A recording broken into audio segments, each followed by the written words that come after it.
오늘 우리가 함께 나눌 하나님의 양식은 우리 안에 하나님, 우리 위에 하나님이라는 말씀의 주제입니다. 기독교적 견해에 따르면 하나님께는 두 가지의 속성이 있습니다.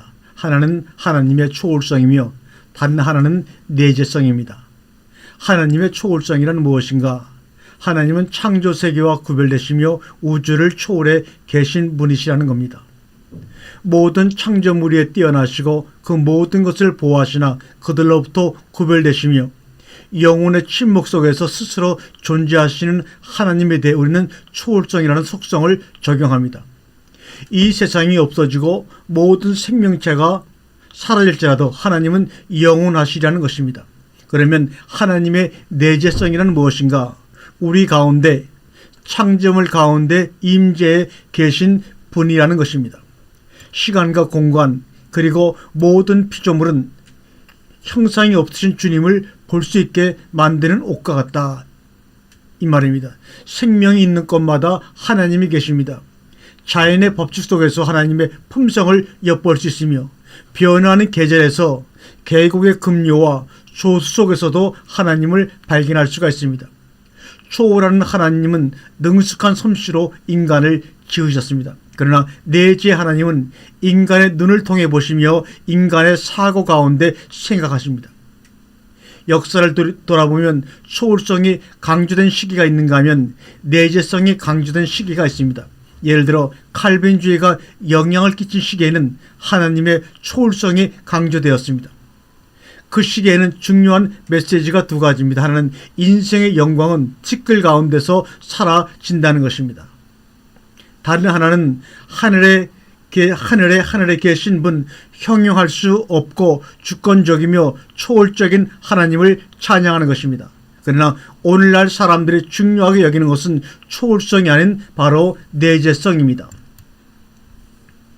인간 사상을 주도한다고 공언하는 이들은 하나님이 우리 위에 계신 분이 아니라 우리 안에 계신 분이라고 말합니다. 이렇게 변화하게 된 원인은 두 가지입니다. 하나는 우리 시대가 과학에 몰두한다는 것입니다. 다른 하나는 현대인의 자연을 즐거워한다는 것입니다. 선조들은 우리보다 훨씬 더 많이 하늘나라를 생각했습니다. 반면 오늘날 사람들은 놀라운 집중력과 열심으로 자연을 연구하고 그 법칙을 배웁니다. 우리가 훈련받고 교육받는 시대의 정신은 이제 하늘나라 저 별 너머가 아니라 전쟁이 일어나고 인간 심장이 박동하는 이 세상을 지목합니다. 바로 여기 인류의 목적과 발전 안에서 하나님을 발견할 뿐이라는 것입니다. 이처럼 미묘하고 매력적인 가르침은 언제나 인간의 마음을 사로잡습니다. 분명 하나님의 내재성은 위대한 진리입니다. 하지만 그것만이 전부라고 말할 수는 없습니다. 만일 하나님을 그분의 세계에 제한시켜 우리 인류 안에 숨쉬는 하나님 이외에 다른 신은 없다라고 말한다면 어떻겠는가? 이것을 범신론 또는 다른 명칭으로 부를 수 있겠지만 여기서 이야기하는 것은 그 명칭에 대한 것이 아닙니다. 나의 하나님의 내재성만을 강조하고 초월성을 부인할 때 일어나는 문제가 무엇인지 그 핵심을 밝히려고 하는 것입니다. 첫째로 하나님의 초월성을 부인하는 것은 인격적인 하나님을 부정하는 것과 같습니다. 범신론자의 하나님은 흐르는 강과 다르지 않습니다. 그 신은 살아있는 영이 아닙니다. 그러나 당신은 시편 기자가 어떻게 부르짖었는지 기억할 것입니다. 내 영혼이 하나님 곧 살아계시는 하나님을 목말라 합니다. 그가 채울 수 없는 목마름으로 열망하신 분은 살아계신 하나님입니다. 만일 창조주를 그분의 피조물과 동일시하는 입장에서 바라본다면 자녀들이 기도할 때 응답하신 하나님, 살아서 소통하신 하나님은 무시하게 된다는 말이죠. 사랑하는 이와 사별하거나 죄를 범했을 때 살아계셔서 하늘 보좌 위에서 우리를 돌보시는 분이 없다면 우리의 삶의 짐과 염려는 견딜 수 없는 무게로 커질 것입니다. 즉 하나님이 단지 우주의 영이라면 창조의 움직임을 차장할 수는 있을지언정 하나님 제가 죄를 범했습니다라고 부르짖을 수는 없습니다. 범신론자들은 멀리 계신 하나님을 우리 가까이 모셔온 듯해도 실상은 그분을 멀리 쫓아버립니다. 우리가 본래 자리를 지킨다면 하나님이 하늘 보좌 위에 계실 때야말로 우리와 가장 가까이 계십니다. 내가 사랑하는 사람들은 늘 가까이 있지만 않습니다. 그러나 만일 내가 그들과 수천 킬로미터를 떨어져 있을지라도 그들이 나를 사랑하고 이해한다면 그들은 나와 가장 가까운 사람들입니다. 마찬가지로 하늘 높이 계신 하나님이 우리를 아시고 돌보시고 이해하시며 불쌍히 여기신다면 비인격적인 분으로 옆에 있는 것보다 훨씬 더 우리 마음에 가까이 느껴질 것입니다.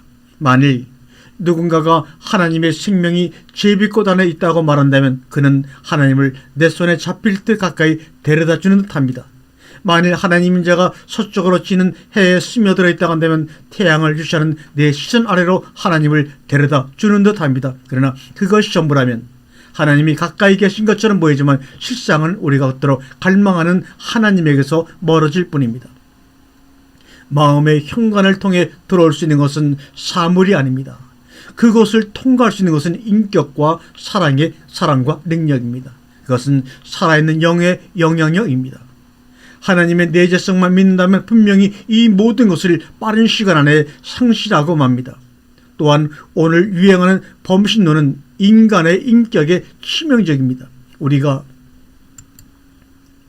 하나님의 인격성을 놓칠 때 인간의 개성 역시 놓치고 맙니다. 잊어버리고 맙니다.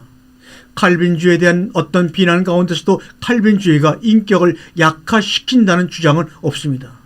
주권적이고 초월하신 하나님을 대면한 사람들은 자신의 사역을 더욱더 굳세게 인내로 감당했던 것입니다. 그러나 높으신 하나님에 대한 지식을 잊어버리고 창조 세계 움직임에만 몰입한다면 우리를 최상으로 끌어올리는데 절대적으로 필요한 우리 위에 그리고 우리 너머 그분은 잊어버리고 맙니다. 더욱이 오늘날 유행하는 범신론은 도덕적인 삶을 유혹으로 몰아갑니다.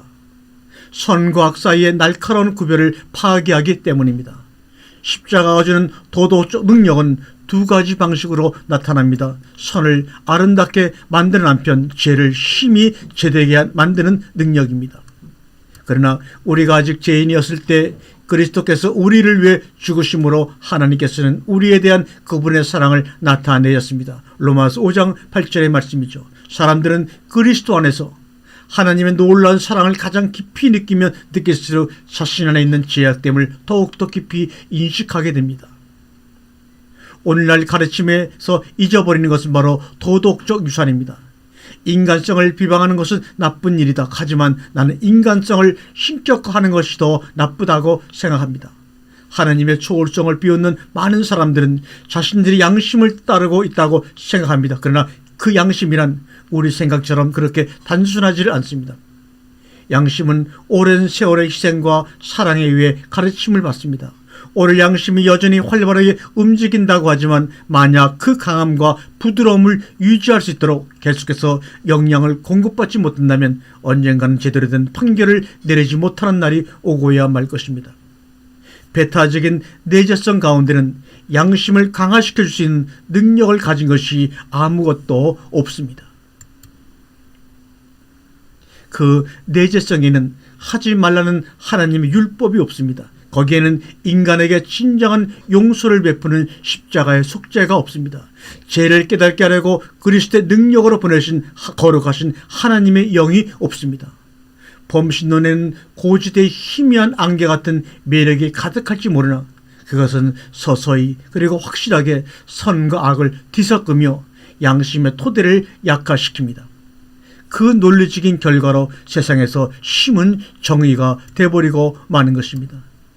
이 모든 사상에서 돌이켜 아버지 되시는 하나님께로 돌아가자 하나님에 관한 그리스도의 계시는 하나님의 부성에 대한 계시였습니다. 부성에는 초월성이 있습니다. 폭풍으로부터 자녀를 보호하는 강하고 정의롭고 자비로운 피난처이신 하나님 아버지가 계십니다. 그 아버지 되심 가운데 내지하심이 없는 것이 아닙니다. 왜냐하면 하나님의 생명이 자녀 안에 있고 아버지와 자녀는 참으로 하나이기 때문입니다. 그래서 우리는 주님께 오 하나님 우리에게 주님의 영광을 보여주셔서 아버지라고 부르짖는 영을 주소서라고 간구를 합니다. 그때 하나님이 주시는 생명의 풍성함으로 인해 이 세상과 인류는 결코 부족함이 없을 것입니다. 아멘.